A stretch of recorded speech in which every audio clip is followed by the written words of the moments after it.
Masih bersama Bapak Pendeta Rahtomo, di sebelah pojok kanan Gembala Sidang GBI New Life Inikaras dan juga Sibit Teologi BPD GBD Jakarta. Shalom Bapak Ibu semua, Tuhan memberkati kita semua. Amin. Dan di sebelah kiri saya Bapak Pendeta Bun Mintat, Kabit Teologi BPD GBD Jakarta dan juga Gembala Sidang GBI Glory United.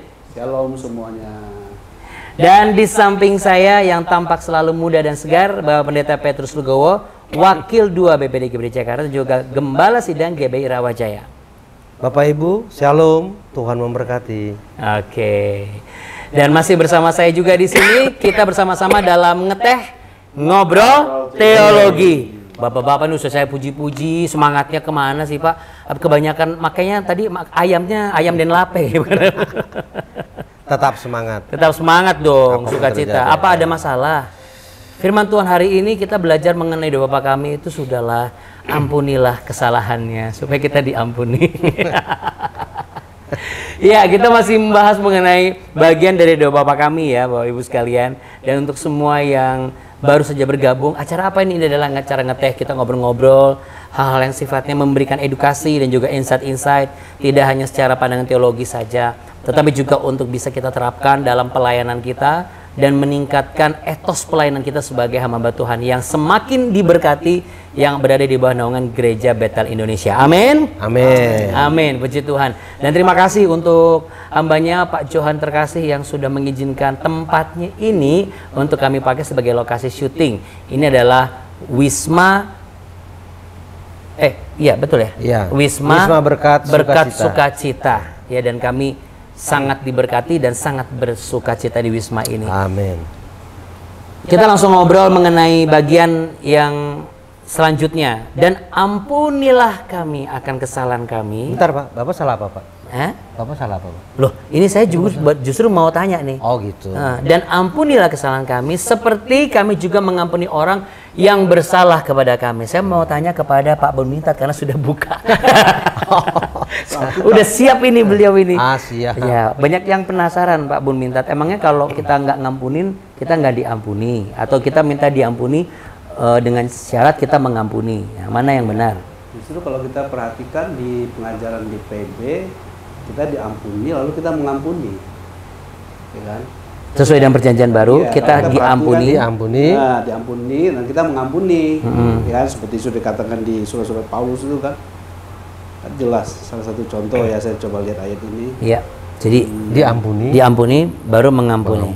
Ya, TikTok itu berarti. Sudah dapat ampunan dulu, lalu kita lepaskan pengampunan. Ya, dan kita kan sudah diampuni. Iya, di 2 Korintus 5:19. Bukan ini, sorry.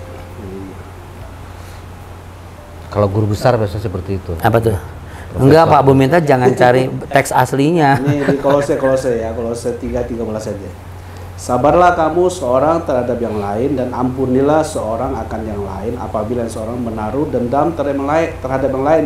Sama seperti Tuhan telah mengampuni kamu perbuat jugalah demikian. Kamu perbuat jugalah demikian, berarti sudah menerima dulu. Ampunan kan.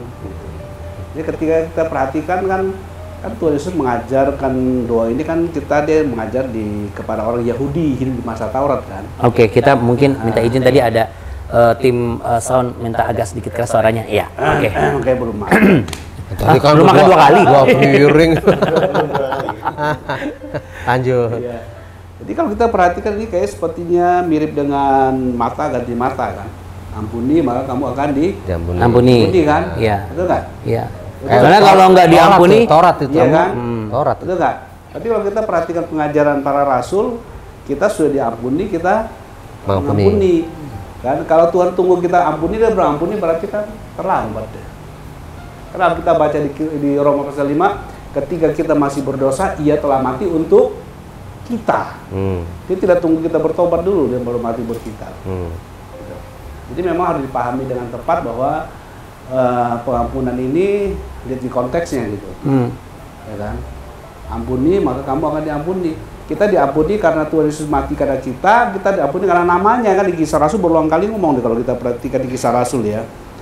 Di Kisah Rasul 5:31 mengatakan Dialah yang telah ditinggikan oleh Allah sendiri dengan tangan kanannya menjadi pemimpin juru selamat supaya Israel dapat bertobat dan menerima pengampunan dosa. Kristus mati, kita peroleh Pengampunan. dosa. Gitu. Sekalipun kita pada saat itu belum bertobat. Bukan di konteks kalau di Roma itu ketika kita masih berbuat dosa, Kristus telah mati Untuk kita. Itu lainnya. Artinya Kristus mati untuk semua orang, dia tidak tunggu manusia bertobat, dia baru mati buat Iya, kita. Gitu. iya. Kan jelas kan? Iya. Jadi kalau kita perhatikan di beberapa pengajaran di Perjanjian Baru, memang kita diampuni karena namanya, ya kan? Kalau kita perhatikan di Kisah Rasul juga disebutkan di Kisah 10:43 ya, tentang dialah semua nabi bersaksi bahwa barang siapa percaya kepadanya, ia akan mendapat pengampunan dosa oleh karena namanya. Karena namanya. Silakan didiskusikan. Berarti tidak ada alasan untuk tidak mengampuni jikalau ada teman-teman sepelayanan terus tiba-tiba langsung, itu kan tempat udah saya duluan, saya DP kok jadi dia yang bangun. Nah itu bagaimana? Kalau bahasa kekanak-kanakan udah saya tekin, kok dudukin gitu ya. Enggak, sebenarnya ini yang satu hal yang menarik yang tadi Pak Bun bilang, karena pemikiran jadul kita ya, atau mungkin ada banyak juga pemikiran-pemikiran dari banyak hamba Tuhan. Sebetulnya kita tuh mengampuni baru mengampuni orang gitu. Ini kan kita yang sudah diampuni baru mengampuni orang gitu. Nah, pemahaman bahwa kita sudah diampuni, kalau bagi saya tuh memang kan kalau di Injil Matius dan Injil Lukas dikatakan kalau kamu nggak mengampuni kan kamu nggak diampuni. Itu kan beda lagi nih Pak Bun ya. Artinya dalam pemahaman banyak hamba Tuhan dan konteks pada waktu saya juga, oh berarti kita harus mengampuni karena udah diampuni gitu. Tapi tadi kan dibalik, kita sudah diampuni baru kita mengampuni. Memang ada benarnya juga, kita kan sudah diampuni, bahwa di kayu salib itu kan Yesus kan sudah mengampuni dosa kita. Iya kan. Nah di situ kemudian kita juga perlu seperti Yesus telah mengampuni kita juga mengampuni orang yang berdosa sama kita. Nggak ada manusia yang sempurna di dunia ini gitu. Sekarang jadi pertanyaan kita adalah apakah Tuhan mengampuni kita karena kita mengampuni orang lain? Enggak, kita diampuni karena dosa-dosa kita. Ya, kalau menurut doa Bapa kami ini kan, ampunilah kami kan, seperti kami juga mengampuni orang yang bersalah kepada kami. Jadi karena kami sudah mengampuni orang dulu, itu Allah mengampuni kita karena kita mengampuni. Iya. Jadi kalau kita padahal kita diampuni, kalau tidak mengampuni, kita tidak diampuni. Iya. Gitu. Padahal kita udah diampuni. Nah, jadi basic pemahamannya kalau kita perhatikan, sepertinya syarat pengampunan Allah kepada kita itu kita harus mengampuni orang dulu, baru dosa kita diampuni. Nah, padahal kita sudah diampuni. Nah, terus jadi bagaimana untuk menjelaskannya? Sekarang sebelah saya belum nih. Sama rata. Coba Pak Tomo. Mengampuni ini merupakan pengajaran Tuhan Yesus yang sangat mendasar ya, yang harus dilakukan bagi setiap orang yang percaya kepada Tuhan. Karena dalam doa Bapa kami kan dikatakan, ampunilah kami seperti kami juga mengampuni orang yang bersalah kepada kami. Artinya dengan kita memberikan pengampunan kepada sesama kita, kita sadar bahwa kita manusia berdosa yang sudah menerima pengampunan dari Tuhan. Harusnya kita juga melepaskan pengampunan kepada sesama kita. Kalau kita nggak mengampuni, artinya kita nggak memiliki kasih terhadap sesama kita. Jadi bukan hanya di dalam direct doa Bapa kami ya, kalau kita melihat di dalam Markus sudah katakan, Markus 11 ya, kalau kita nggak memberikan pengampunan, maka Bapa di surga juga tidak mengampuni.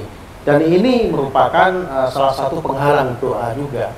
Kan Markus 11 ayat 24 kan ngomong gini, apa saja yang kamu minta dan doakan, percayalah bahwa kamu telah menerima daripadanya. Kalau begitu, maka hal itu akan diberikan kepadamu. Kalau begitu ada orang meninggal tanpa mengampuni orang lain, kira-kira Tuhan ampuni nggak, gimana tuh? Wah itu. Waduh, berat ya. Bagaimana? Kalau orang meninggal tapi dia belum mengampuni. Ya itu. Ya, dia Tuhan. Kalau Ya, kamu mengampuni, berarti dia tidak diampuni kan? Juga mengampuni. Waduh, berarti kita keselamatan kita karena kita mengampuni orang lain.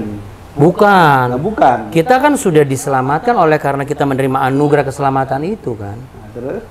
Tapi benar yang tadi bilang, kalau orang sudah sadar bahwa menerima anugerah keselamatan, pasti dia harus mengampuni.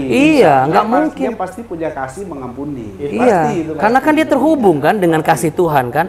Kan dia bisa, kenapa bisa melepaskan pengampunan itu? Karena bukan pengampunan dari kekuatannya dia, Tapi pengampunan yang dia terima ini yang dilepaskan kepada orang lain. Lebih bagus lagi, kita tuh sudah diampuni. Ya, jadi konteksnya memang Allah mengampuni kita. Iya, Kristus itu, kan. itu. Tapi kalau kita lihat baca dari konteksnya adalah ampunilah kami kan. Akan kesalahan kami seperti kami juga mengampuni kesalahan kepada kami. Berarti kita ini kan seolah-olah terkesan pengampunan kita itu diberikan ketika kita mengampuni orang lain. Iya. Padahal kita perhatian di dalam kehidupan bernegara, dia lebih dahulu berkorban untuk kita kan, gitu. Iya. Dia menjadi korban penebusan buat kita kan, gitu. Ini banyak gagal paham Pak Bun sebetulnya di kalangan, jangankan awam ya, para hamba Tuhan seperti itu. Gagal pahamnya karena merasa, oh ya kalau saya nggak mengampuni, saya nggak diampuni. Sebetulnya dia sudah diampuni, ketika dia sudah diampuni maka dia bisa melepaskan roh pengampunan itu. Berarti maksudnya buat orang yang sadar dan tahu betul bahwa sekalipun yang ditulis di doa Bapa kami ini adalah ampunilah kami akan kesalahan kami seperti kami juga mengampuni, bahwa kami mengampuni orang maka Tuhan mengampuni saya. Pada realnya adalah kita diampuni dulu. Karena kita sudah diampuni, maka kita bisa, sadar, maka kita bisa melepaskan pengampunan. Berarti mengajarkan bahwa kita tuh untuk melepaskan pengampunan itu tidak sulit seharusnya, begitu bukan? Kalau sadar. Ya, kalau kita sudah menerima kasih Allah, kita pasti tidak sulit untuk mengampuni orang lain. Tidak sulit mengampuni. Tapi kalau tidak sulit, berarti harusnya tidak sulit untuk ketemu orangnya juga dong. Ya, kalau dipertimbangkan, kira-kira besar mana dosa orang kepada kita atau kita kepada Tuhan? Kita sama Tuhan. Kita sama Tuhan dong. Itu kita jelas. sama Tuhan diampuni, masa yang lebih kecil kita nggak bisa. Kan ada perumpamaannya kan di situ kan? Iya. Iya, ada perumpamaannya itu. Iya. Cuma gagal pahamnya aja orang itu. Kalau saya nggak ngampuni, saya nggak diampuni. Itu gagal paham. Padahal dia sudah diampuni. Ketika dia diampuni, maka dia punya roh pelepasan, pengampunan dosa itu. Seperti itu seharusnya. Jadi orang-orang yang sulit melepaskan pengampunan berarti orang-orang yang masih belum mengerti kebenaran ini, bahwa dia sebenarnya sudah diberi ampunan. Ada satu ayat yang menarik ya. Mengapa kita memberitakan Injil, kabar baik? Disebutkan di 2 Korintus pasal 5 ayat 19 mengatakan ya. Sebab Allah mendamaikan dunia dengan dirinya oleh Kristus dengan tidak memperhitungkan pelanggaran mereka. Jadi Tuhan sudah tidak memperhitungkan pelanggaran manusia kepada manusia, dia perhitungkan kepada Kristus. Kayak saya beritakan kabar baik supaya mereka beri diri diperdamaikan, supaya mereka dilahirkan kembali gitu, dilahir barukan. Iya. Tuhan itu berita kabar baik. Tuhan tidak memperhitungkan pelanggaran mereka kepada mereka, perhitungan kepada Kristus. Makanya ayat 21 mengatakan ia tidak mengalami dosa, telah menjadi dosa karena kita. Iya. Supaya dalam dia kita menjadi kebenaran Allah gitu. Terima terleknya gitu. Nah, ini cara berpikir kita harus kita rubah, Pak Andi. Masalah pengampunan ini kita suruh bukan kalau kita nggak ngampuni kita nggak diampuni, atau salah, itu bukan gagal paham lah. Seharusnya kita kan sudah diampuni, maka dengan kekuatan itu kita bisa juga memberikan roh pengampunan kepada mereka. Terus kalau ada yang bertanya, indikatornya apa sih bahwa saya sudah melepaskan pengampunan? Ada yang bilang katanya kalau ketemu orangnya bisa, tapi kalau belum ketemu orangnya berarti belum mengampuni. Ya, belum mengampuni berarti kan dia mengambil sebuah posisi menjatuhkan hukuman, putusan gitu. Padahal penghakiman itu haknya Tuhan gitu. Tapi sudah memaafkan, semua perbuatan sudah dimaafkan. Kalau Tuhan maafkan, dia bilang aku nggak mau lihat muka kamu gimana? Itu dia ya, yang kan? pertanyaan saya tuh itu. Aku mengampuni kamu, ya aku nggak mau lihat muka kamu di surga, sama aja nggak masuk kan? Betul nggak? Soalnya nggak usah di surga deh. Saya udah ampuni kamu, tapi tolong jangan lihat di depan pintu gereja ini ya. Enggak, itu halus Pak Bun, halus Pak Tomo. Kadang-kadang gue sih udah ampunin dia, cuma kalau lihat wajahnya empet juga gitu di lapangan gitu. Nah, berarti mengampuni harus dilanjutkan dengan melupakan segala perbuatan jahat, kesalahan. Manusia nggak bisa. Manusia itu bisa ampuni bukan berarti harus melupakan, enggak. Mengampuni itu artinya dia sudah tidak menuntut. Menuntut hak, tidak menuntut. Kelihatan orang, dia tahu orang pernah salah sama dia, pernah begini kesal, rugikan dia, sakit hati dia, tapi dia sudah tidak menuntut orang itu dihukum. Gitu. Kalau Allah bisa mengampuni dan melupakan, kalau kita manusia nggak bisa, kecuali kita pikun. Ya kan? Jadi sebenarnya kita harus jujur juga ya bahwa kita tidak bisa melupakan kejahatan orang itu, tetapi kita harus bisa berhenti menuntut kepada orang itu. Pembalasan kepada orang itu, butuh hak. Karena pembalasan hak tuh hak dapat. Iya, itu haknya Tuhan. Memang manusia itu kadang kan punya standar ya mengampuni seperti Kadang Pak ya, jangan sering-sering kadang. ya, seperti Petrus kan. Petrus mana Pak? Oh, kaget Ini saya. gimana, Pak? Kaget. Bukan yang ini lo gowo lain. Petrus kan ngomong sama Berapa Tuhan kali? Yesus. Simon Petrus katanya. Ya, Simon Petrus itu. Oh, ini jinggu karena pakai ayam ini. Nah, ini berapa kali aku harus mengampuni saudaraku bila dia berbuat dosa kepadaku? Standar manusia kan 7 kali. Itu 3 kali. 7 kali ya. Petrus ngomong. 7 kali, ya. Tapi angka terkecilnya Umumnya 3 kali. Kalau umumnya di dunia 3 kali. 3 kali ya? 1, 2, 3. Tiga. Awas ya 4 ya. Itu standarnya Petrus baru 7 kali. Iya, benar 7. Itu udah di atas rata-rata. Iya, tapi Tuhan katakan bukan 7 kali mengampuni. Iya. Kan 70 kali 7 kali. Artinya Itu dihitung udah 490. Bukan nominalnya Pak, bukan nominal Iya. tapi namanya. orang nggak mungkin berbuat salah kepada kita ya. 490 ya. 490. Iya. Dan itu sudah dipraktekkan Tuhan Yesus sendiri kan waktu di atas kayu salib ya. Iya. Ya Bapak, ampunilah Ya itu. Ya. Jadi itu aja coba lihat kan, Bapak ampunilah mereka. karena mereka Dia nggak tidak tahu. bilang Bapak ampunilah mereka karena mereka mengampuni orang lain. Enggak. Jadi dia nggak ngomong gitu. Bukan. Iya. Iya. Karena mereka tidak tahu apa yang mereka perbuat. Iya, kan? jadi ada konteks ayat yang doa Bapak kami harus kita pahami dengan tepat. Iya. Jadi Apakah ini menunjuk bahwa bukan tentang salah penulisan ya? Bukan, ini memang dia menyatakan isi esensi adalah dia juga menggenapi ayat ini buat kita. Ya. Dia memberikan Jadi pengampunan. sebagai hamba Tuhan kan tidak lepas dari yang namanya ujian, pergumulan dan ya konflik-konflik yang mungkin bisa menyebabkan si hamba Tuhan itu merasa sakit hati atau tersinggung, ya kan, merasa dikecilkan, ya. Ya kita sih berdoa semua hamba Tuhan di Gereja Baptis Indonesia tidak ada yang seperti itu. Tapi seandainya ada karena masalah lahan yang tiba-tiba diambil atau misalnya sudah bayar DP ternyata dia bayar lunas. Saya bayar DP, dia bayar lunas Pak. Jadi gimana? Nah, bagaimana untuk bisa Melepaskan pengampunan. mengaplikasikan pengampunan ini? Karena sebagai hamba Tuhan kan tanggung jawabnya kan besar. Ini DP apa Jangan dulu? jangan cuma kita ngomong, tapi kita sendiri kasih persekot. juga masih menyimpan itu gitu loh sebenarnya. Dendam. Ya, kalau Iya. saya pribadi kita sulit melakukannya kalau kita tidak dalam hubungan on dengan Tuhan. Ya. Tidak dikuasai kesadaran manusia rohani kita. Manusia roh kita oleh roh Tuhan, kesadaran itu. Memang manusia akan mengalami kesulitan untuk melepaskan pengampunan gitu. Apa dengan cara tidak mengizinkan segala sesuatu yang berasal dari pikiran kita yang berpotensi untuk meracuni kemurnian hati kita? Ya, jadi kalau kita itu tidak hidup kesadaran kebenaran ya jangankan mengampuni, itu bahkan mengatakan tidak kepada dosa aja sulit. Karena dosa kan menyenangkan bagi Daging. dan jasmani gitu. Nah, kalau kita tidak dalam hubungan on dengan Tuhan, kesadaran keberadaan kita dalam Kristus, kita pikiran kita off terus dengan Tuhan, kesadaran dunia ini, jiwa ini, kepentingan pribadi, ya dia akan mengalami kesulitan. Apa yang bisa Pak Petrus bagikan untuk konteks dalam pengampunan ini, Pak? Iya, kita dengan keterbatasan kita sebagai manusia ya, memang kita kayaknya gak sulit ya, seperti saya bilang gitu ya. Ini bisa jadi pengalaman kita masing-masing, termasuk kayak pengalaman saya gitu kan. Kayaknya di lapangan kita susah tanpa kita mengandalkan Tuhan. Dengan keterbatasan kita ini, kita nggak bisa melepaskan roh pengampunan. Itu sebabnya kalau bagi saya kata kuncinya ya kita harus mengandalkan Tuhan, dan Tuhan, sehingga Tuhan tuh memampukan kita untuk bisa mengampuni, melepaskan roh pengampunan. Ada yang bilang katanya kalau masalah pengampunan itu harus diperkatakan, baru dia lepas. Saya lepaskan dia pengampunan kepada ini, harus diperkatakan. Kalau cuma diem dalam hati, katanya itu belum sah. Betul apa enggak pandangan ini? Kalau memang orang yang mungkin merugikan kita, melukai hati kita, menyakiti hati kita, itu bertemu dengan kita, harusnya kalau memang kita benar-benar mengampuni ya kita jumpai orang itu dan ucapkan bahwa aku mengampuni kesalahanmu, seperti itu ya. Tapi kalau orangnya ini mungkin nggak ada di depan kita, jaraknya jauh, ya bisa juga ya kita lepaskan pengampunan, kita bicara sama Tuhan. Ya itu berarti harus diperkatakan. Diperkatakan juga.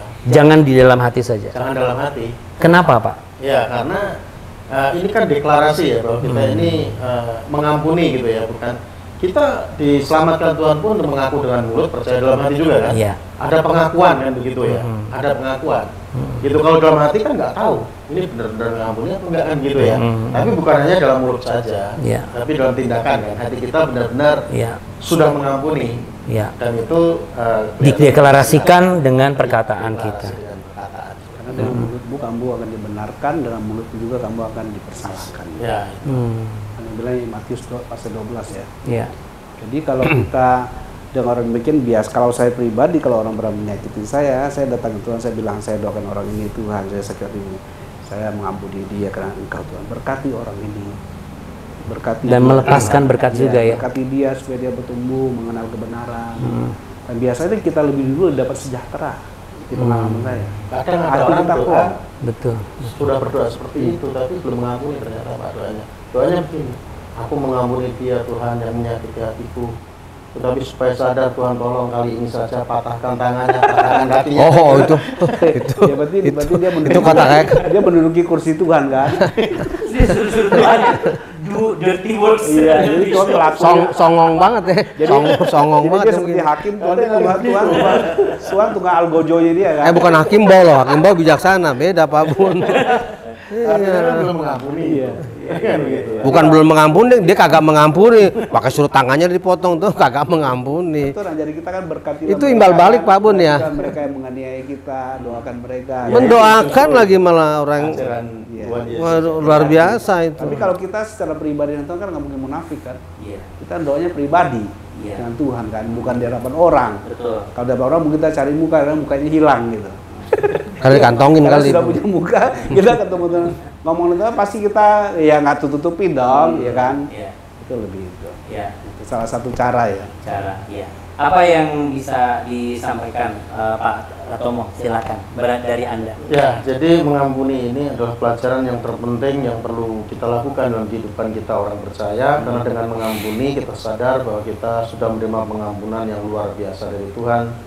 Yang harusnya kita ini dihukum Tuhan, tapi karena kasih Tuhan, Tuhan memberikan pengampunan. Kalau kita sudah diampuni Tuhan, bagaimana kita nggak bisa mengampuni saudara kita ya yang berbuat salah kepada kita? Tapi memang prakteknya kadang nggak mudah, tapi harus dilakukan karena itu perintah Tuhan kan gitu ya. Perintah Tuhan karena apa? Dengan mengampuni kita menunjukkan kasih kita kepada sama kita juga. Dengan mengampuni juga supaya tidak ada akar pahit dalam diri kita yang akan menghancurkan kita sendiri. Wow. Dengan mengampuni hati kita juga murni bersih. Wow. Gitu. Lega ya kayak tadi Pak Bun minta bilang. Pak Petrus. Ya, mengampuni itu seperti ilmu tingkat tinggi karena mengajarkan yang maha tinggi yang sudah mengampuni kita. Kita mengampuni karena kita sudah diampuni. Itu harus kita lakukan. Itu kata kuncinya. Pak Bun barangkali. Hiduplah dalam kesadaran akan Kristus, maka kita akan bisa mempraktekkan seperti yang Kristus praktekkan. Hidup dalam kesadaran Kristus, maka kita akan melakukan seperti yang Kristus ajarkan dan praktekkan buat kita. Mengampuni. Ampunilah mereka karena mereka tidak tahu apa yang mereka perbuat. Jangan duduk di hakim posisi yang adalah haknya Tuhan. Kalau kita tidak mau mengampuni, mereka kita duduk sebagai hakim menuntut balasan. Itu posisinya itu nggak boleh diambil. Jadi memperkatakan ampunilah kami akan kesalahan kami seperti kami juga mengampuni orang bersalah kami, bukan dalam pengertian kita minta kepada Tuhan mengampuni karena kita sudah mengampuni orang lebih dulu, tetapi karena kita sudah diampuni, maka kita tidak keberatan untuk melepaskan pengampunan bagi mereka yang bersalah kepada kita. Dan saya percaya Bapak Ibu sekalian, kalau kita setiap hari belajar terus mengenai kebenaran firman Tuhan melalui program ngeteh ini, saya percaya kami sepakat bahkan amanat agung Tuhan Yesus akan mengalami terobosan dilakukan oleh semua hamba Tuhan di Gereja Bethel Indonesia. Ya, harapan kita ngeteh ini bisa menjadi satu vitamin yang menyehatkan pelayanan Bapak Ibu semua. Itu sebabnya kita selalu hadir di waktu yang tepat, jadwalnya sudah ada. Hubungi juga BPD Geberi Jakarta. Kalau perlu hubungi hamba Tuhan yang selalu memberikan insight. Jikalau ada pertanyaan-pertanyaan, kami terbuka untuk setiap pertanyaan dan tulis di kolom komen. Akhirnya ngeteh kita minumnya nanti ya setelah kita say goodbye dulu ya. Kita minum ngetehnya nanti. Yang pasti saksikan terus Ngobrol Teologi bersama kami di sini. Apakah kami masih ada di kawasan ini? Ya, kita lihat berikutnya apakah masih di sini atau Maksudnya nih kawasan mana nih? Iya. Oh, Wisma? maksudnya kalau misalnya mau ngasih tempat-tempat lain juga boleh ya? Oh, sangat boleh. Silakan Bapak Ibu. Hubungi kami. Kalau tempat Bapak Ibu misalnya Anda ingin rekomendasikan, silakan hubungi BPD GBD Jakarta, langsung berhubungan dengan Bapak Pendeta Petrus Sudowo. Nanti akan diputuskan bagaimana untuk penerapannya seperti apa, eksekusinya bagaimana. Ya, tapi yang pasti jangan lupa ada satu tempat bisa Anda pakai untuk retreat, bisa Anda pakai untuk kebutuhan meeting di perusahaan. Anda bisa langsung datang atau kunjungi Instagram Wisma Berkat Sukacita dengan alamat @wisma_berkat_sukacita. Dari tempat ini kami ucapkan terima kasih dan Tuhan Yesus memberkati. Yuk, mari kita minum. Ini udah bocor ya.